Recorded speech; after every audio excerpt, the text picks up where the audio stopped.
Okay. Here we are. Welcome to Awesome. Entrepreneur Wednesday. Again, we had a little technical difficulties. This is always a work in progress.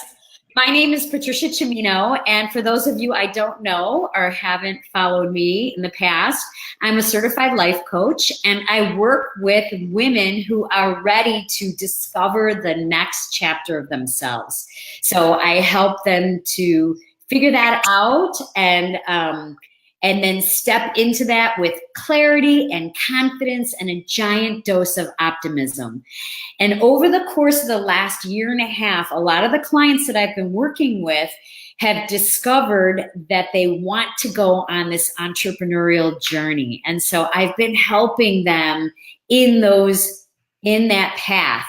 And it's been such an exciting journey for me to work with women who want to become entrepreneurs, because I am one and was raised in a family of entrepreneurs, and I love it. So I decided to start this series, Wantrepreneur Wednesday, where I interview different women entrepreneurs who are just living their passion. And that word is very special today because the guests that I just recently met this woman, and she inspired me so much. You may have recalled that I did a Facebook Live a while ago about this book and uncovering your passions. So I would like to introduce to you the author of this, Unwrapping Your Passions, Karen Putz. Welcome to the broadcast, Karen.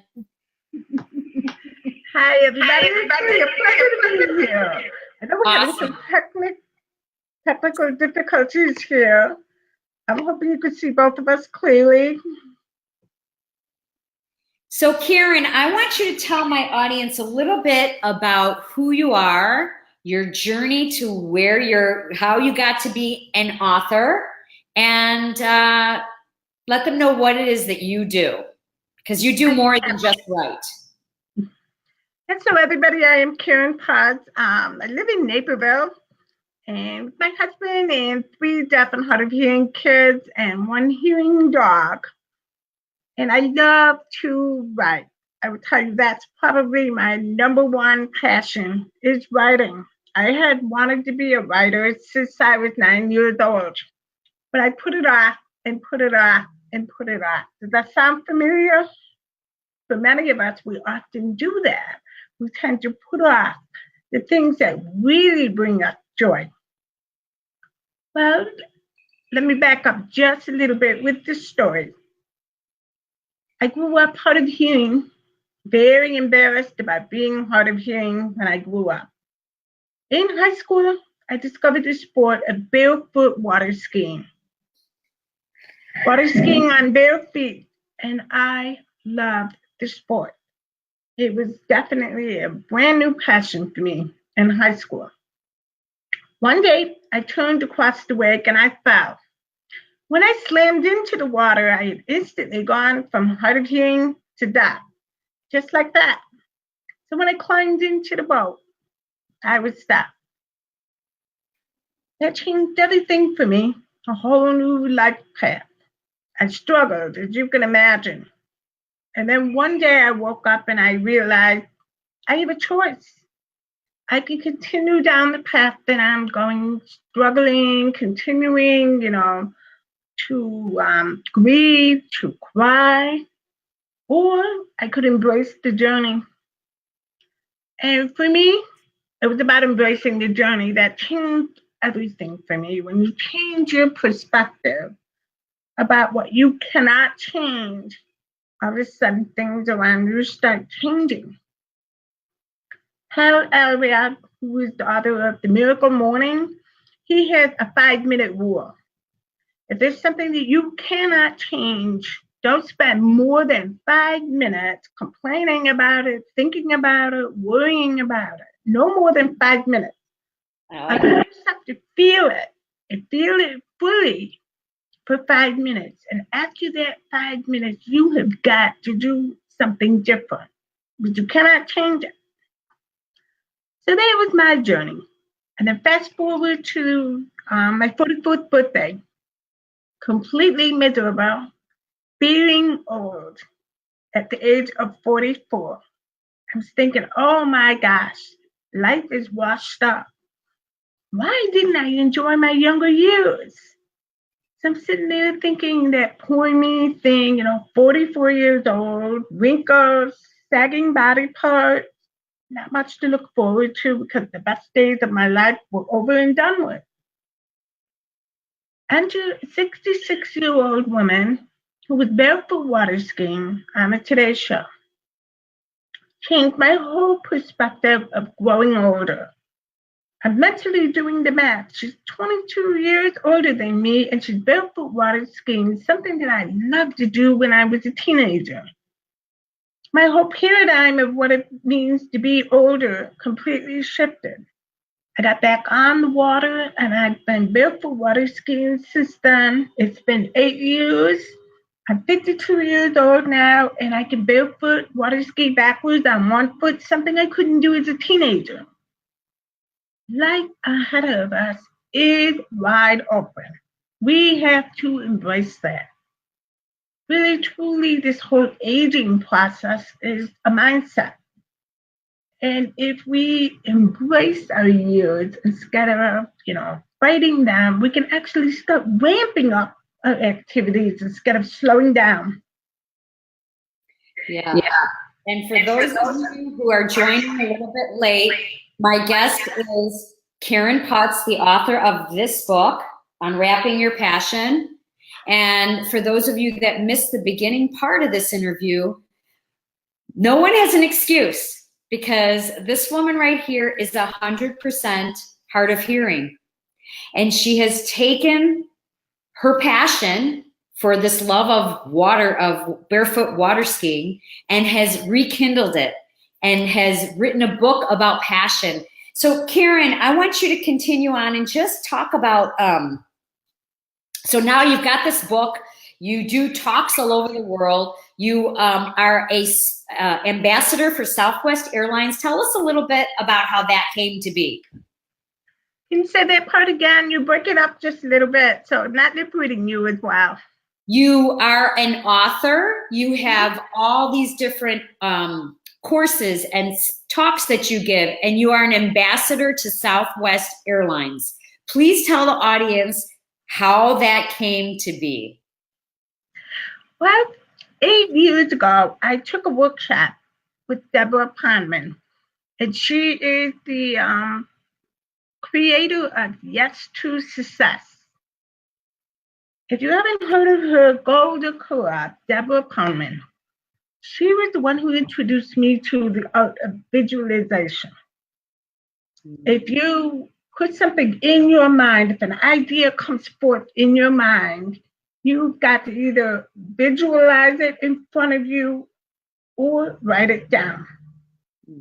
And in my case, I created a life list of over 100 items that I wanted to manifest in my life. And on that life list, I wrote, Southwest Airlines is a sponsor. I visualized them, helping me achieve my dream of barefoot water skiing in 50 states. And lo and behold, in October, I got an email from Southwest. But let me tell you something very, very important. From the time that I put that down on my life list, I didn't sit back and sit there and wait for Southwest to pop up into my life. No, you have to meet the universe more than halfway on your goals and your dreams. You can't just manifest it by sitting there and saying over and over. So what I did is I got out there and I started building a relationship with Southwest Airlines. I love that airline. So I just crafted different ways to connect with them, send them thank you cards, send them a tweet, and just interact with them, letters to the editors, building up relationships with the company. So this is a very, very important thing with manifestation. First comes the visualization.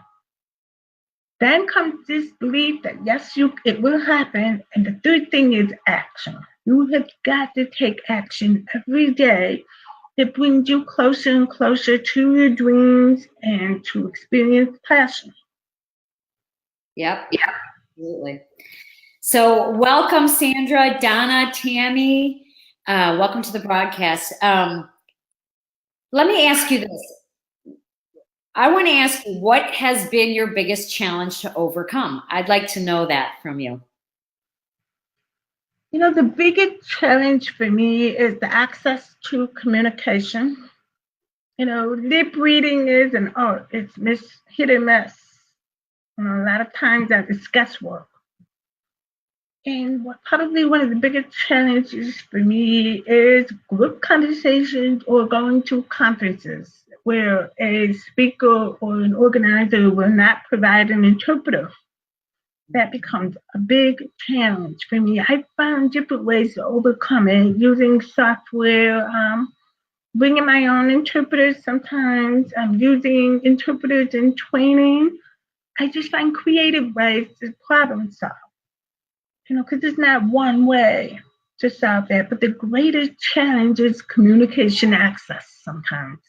And so, I want to know, what is your mindset to overcome those hairy communication issues that you have?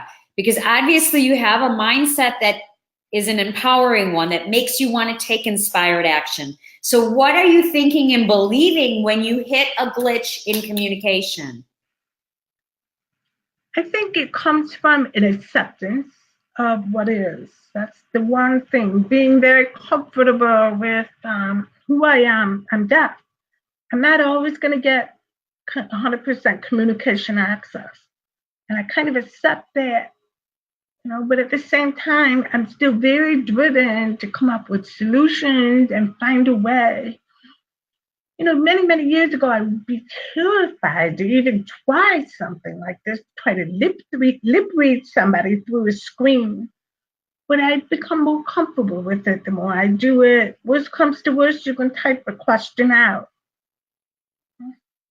You just got to face the challenges that you personally have and come up with creative ways to get around those challenges, because the challenges are a guarantee in life. You are guaranteed that you are going to face adversity in life and in business, but at any given time, you have the choice of how you will react to your thoughts or your attitude towards your adversity or the actions you take afterwards. Those three things are completely in your control. So let me ask you, what drives you every single day to write a book, to contact Southwest Airlines, to go and give talks to Zig Ziglar Corporation, which you just did last week? You know, what drives you? What drives you to do that? I think it's honoring your gifts. You know, all of us have been born with certain gifts, with certain life purpose. It's up to us to uncover what is that gift within us. Because when we uncover it, that's where you find that passion. Like for me, I absolutely love barefoot water skiing. So I get great joy in meeting people who are also barefoot water skiers and going out there and doing that. I've wanted to write since I was a little kid. And I just finally woke up one day and realized that if I didn't start doing the very thing that I was wishing for, it was never going to happen. So that is that drive within us is a gift. And it's up to us to uncover that gift and honor that drive. And in many cases for us, we recognize it as passion. Yes. So I know like in coaching, I get a lot of clients who say to me, I just don't know what my passion is. And I know I was a victim to say that myself. I used to say it for so long. I used to say to my husband, how do you know that you know your passion of writing and being a writer, and how did you figure it out? And I just don't know what my passion is. I know I felt that for a long time. What would be the one thing that you would say to someone who has those thoughts running through their head? I deal with that every day, all the time. It's I find that people who have not yet read my book have that question and they're lost. But once they read the book, they start to understand that passion is an energy. And at any given time, you can tap into that energy. Because number one, passion is your joy. We all know what moments of joy look like in our life. And for every person, it's different. So for somebody who recognizes their passion and their joy quickly and make the decision to do that, versus someone who is drifting and doesn't have that clarity, the way you get that clarity is ironically to spend more time with yourself, to sit in silence, to bring a spiral notebook and write down those moments of joy in your life and your past, the moments of joy that you think about you want to have. All those things are clues to your passion. And then the next step would be to take that action to bring that joy into your life. Whether taking a class on something totally new to you that you might have a little bit of interest in, or recognizing when something comes up in your life and you think, ooh, I would like to try that or explore that more. Many times we ignore that. In the busyness of every day, we put things aside, or we ignore the clues that come up, or we put things off for someday. That mythical someday when we magically have time and money and everything lined up, the moon and the stars are all lined up. Guess what? You will probably run out of time before that ever happens. And you don't want to get to that point in your life where you are looking back in regret that you waited and waited and waited for that perfect time to happen. There is never a perfect time. Life is perfectly imperfect in that way. And literally, you can be the most busiest woman, man on earth, and you can still find time to bring passion into your life.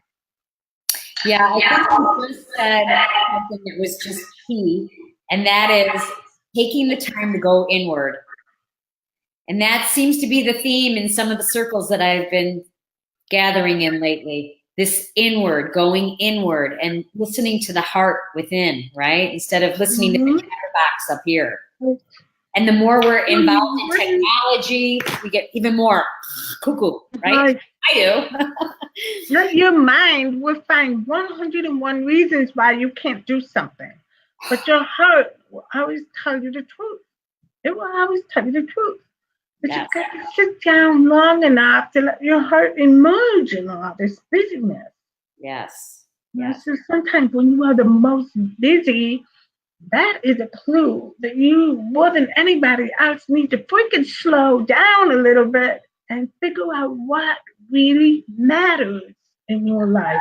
What is really, really, truly important for you. So I like to ask the people that I interview, what is the best mistake you've ever made in this journey of entrepreneurship? I would say the best mistake that I ever made was probably when I uploaded a book, In Pursuit of Passion. I uploaded that book thinking that it was perfect. And then I went and I printed a gazillion of them. And when they came, I discovered that I had botched a quote by Oprah Winfrey. It auto-corrected and changed one of the words. And I didn't see it. And I didn't know what to do because I had a conference coming up and I was giving away these books. But ironically, in my talk, it was about letting go of perfection. How perfect was that? Right.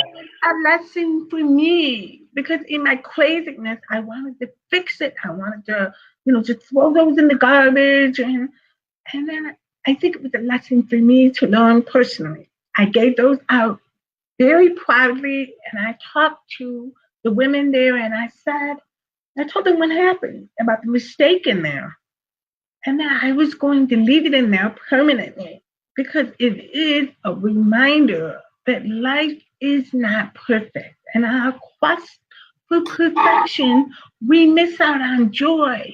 We miss out on the bigger picture because we're so focused on the perfection moment that we're missing the whole journey.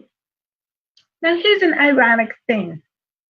I self-published my other books, and then in Unwrapping Your Passion, I used the publisher. So I'm thinking, okay, it's going to be mistake-proof, right?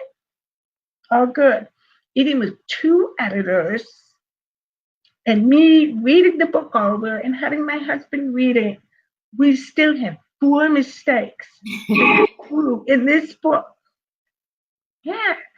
And I thought, again, should I pull it off? Should I redo it? It will cost time and money to do that. And I thought, no. Again, it's the same lesson. And I found out that Harry Potter in the first one had a mistake in it as well. I went out to lunch with one of my favorite authors who would just release his 5th book. He had a mistake in it.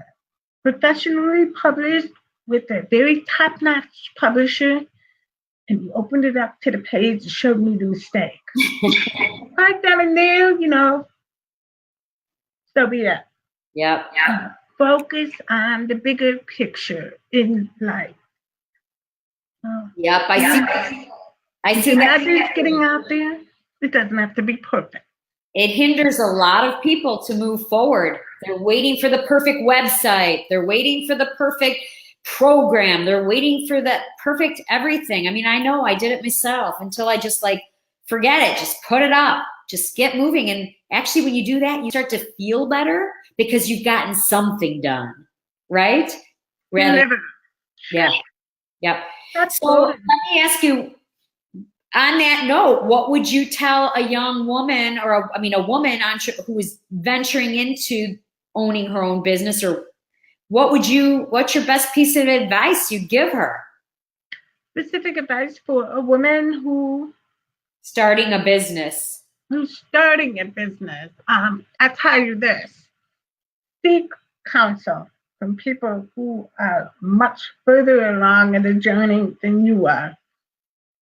That's great. A mentor, somebody who is doing successfully what you want to do, go find that person, sit down and gain the wisdom from them. Don't try to do it alone. I was really, really fortunate. I had a business coach who was more of a friend, but used her business coaching to share with me and gave me lots of pieces of advice that I still use to this day. That's awesome. I agree with you 100%. We can't get to that next place by ourselves because we need that guidance, right? Otherwise, we'd be there already. A mentor will cut your learning curve more than in half. It actually saves you money. Yeah. Okay, and then the last thing is, where can people find you? Where are you located? What are some of the things you're doing? Give us your web address, all that good stuff. I will put it in the show notes below, but tell us verbally. Well, you can find me on Instagram and Twitter at Ageless Passions. And then you can find me on the web at KarenPutz.com or agelesspassions.com. You can find me through Facebook at Karen Putz. And I'm always happy to connect. I'm very close to reaching 5,000, so we may not be able to connect, but send me a message and I will respond. And then where is your book? Where can they buy it? I bought it, or you gifted it to me, thank you. But where can this be bought? You can find it at any bookstore. Any bookstore can order it, and worldwide. It can be found anywhere, Walmart.com, Barnes & Noble, Amazon, of course, yes. And if you read it, I would love a review. The more reviews you have, the more reach we have. Awesome. Well, I just want to thank you for taking time. I know you're a really busy woman. You've got a lot on your plate. You're juggling a lot. I just want to thank you so much. We just became friends not that long ago, and you graciously sat down with me and have given your time again today to be interviewed. And I'm just so inspired by your work. And it just, when I start to get into the woe is me, I can think of you, who you've got some things that, that you're challenged with, and you're doing it, you're rocking it. And I can just get inspired by that. So thank you. Don't get me wrong. I have bad days. I have days where I don't want to crawl out of bed. It's a human thing. But I think the most valuable thing is when you are dragging, when you have those worried me days, go connect with somebody, who can lift you back up again. Yeah, great advice. Great advice. Well, thank you all. Tammy, Donna, Sandra, thank you for being on. Coach Nick, I don't know, I see you on here, but I don't see you on here. Thank you all for coming and joining in today, and I will post the replays on our pages. So have an amazing day, everyone. Thank you, Karen. I really appreciate it. My pleasure. Thank you for having me. Bye-bye.